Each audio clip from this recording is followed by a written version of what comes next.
This short clip is designed to help explain the Lifelines Biography assignment for Pluralism and during the fall of 2012.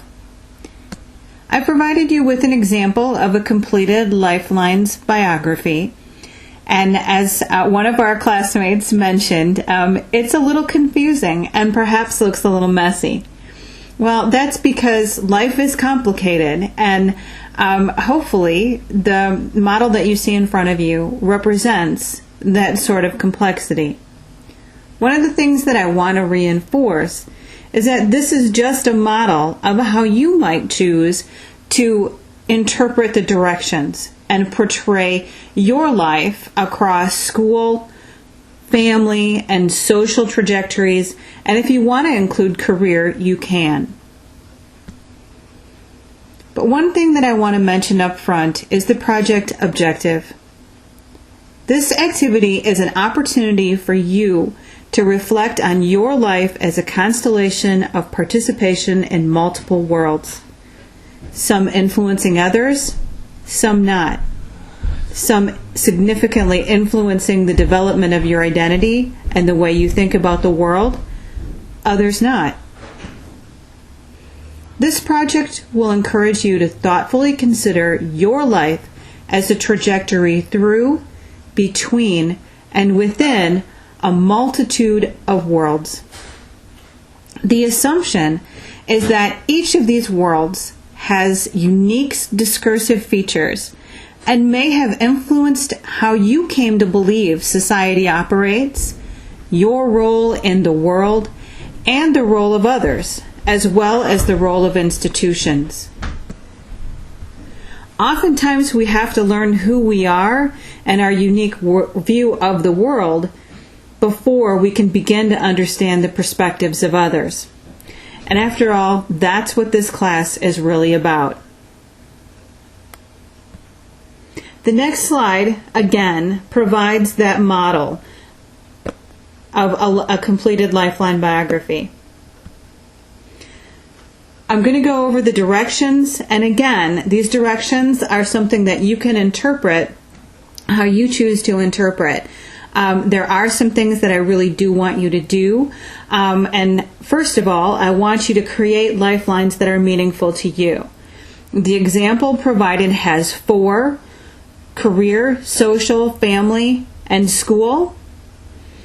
You don't have to have the career lifeline, but I really believe that the social dimension, the education or school dimension, and the family dimension are probably pretty significant in your life. So if you decide not to include those or to change those in any way, please be clear in your mind why and be ready to explain it to me as well. So here's how that might look.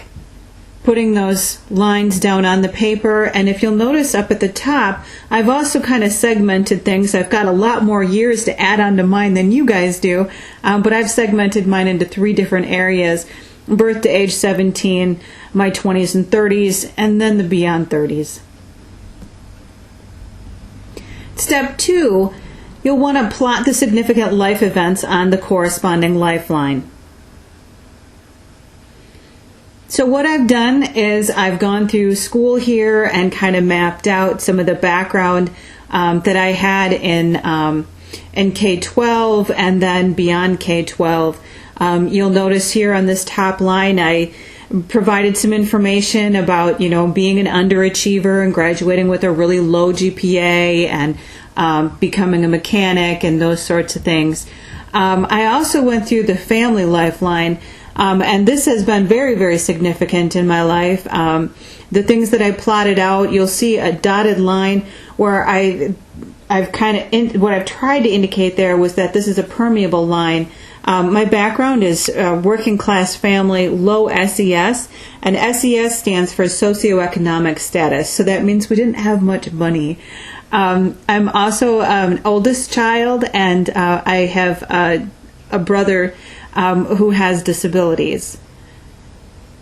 I plotted my marriage, son's birth, parents' divorce, those sorts of things, all those things that really had an impact on me. And then I continued filling in more information, kind of plotting some different things in there. Then I moved into step 3, which involves diagramming intersections between events that occurred on the different lines. And this is where things started getting a little bit messy, where the lines were going all over the place. So there's a very thick green line that indicates, becoming a mom. And that really crossed all dimensions of my life, everything from social to career to school to family, of course. And so I stretched that circle to include and encompass all of those lines. So however you choose to do this is completely up to you. But that's how I chose to represent, like I said, the complexity and the messiness of my life. And there's the completed one all over again. So, in conclusion, I want to say straight out, there is no right way to do this. The assignment is to do it and to have a rationale for why you did it the way you did. I want you to use color, insert pictures, use different shapes, merge the lines, whatever makes sense to you. And I want you to really bring your unique creativity as a tool to work through it. So I hope you have fun with it, and I'll look forward to seeing your completed Lifelines in class.